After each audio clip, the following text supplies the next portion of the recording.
আমি যেহেতু ডালের ভর্তা করব তাই আগে একটু মরিচ তেলে নিই, পরে হচ্ছে মাছটা রান্না করব।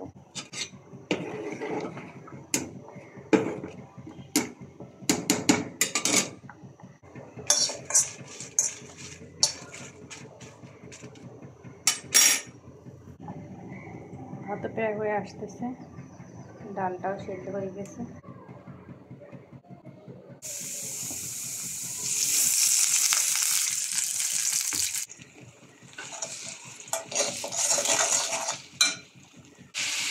ছোট মাছে আবার ডিমও হয়েছে, আমি প্রথমে ডিমটা দিয়ে দিলাম, এবার দিয়ে দিব মাছগুলো।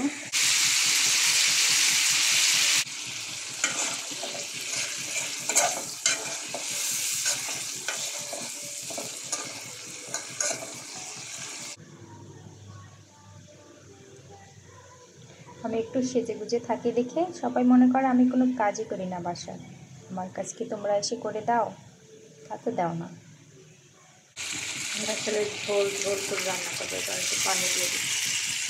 আমার রুমের ভিতরে সবসময় মনে হয় কি কুয়াশা, কেন জানি না, নাকি আমার ক্যামেরার সমস্যা আমি বুঝতে পারি না। বাচ্চারা এখানে ক্রিকেট খেলতেছে।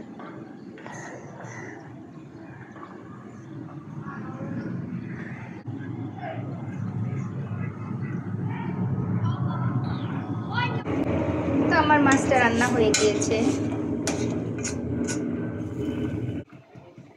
এবার আমি সেখানে একটু তেল দিয়ে মানে ইলিশ মাছের পেটাটা একটু ভেজে নিচ্ছি, ভেজে নেব, ছিটবে এই কারণে এটা রেখে দিচ্ছি।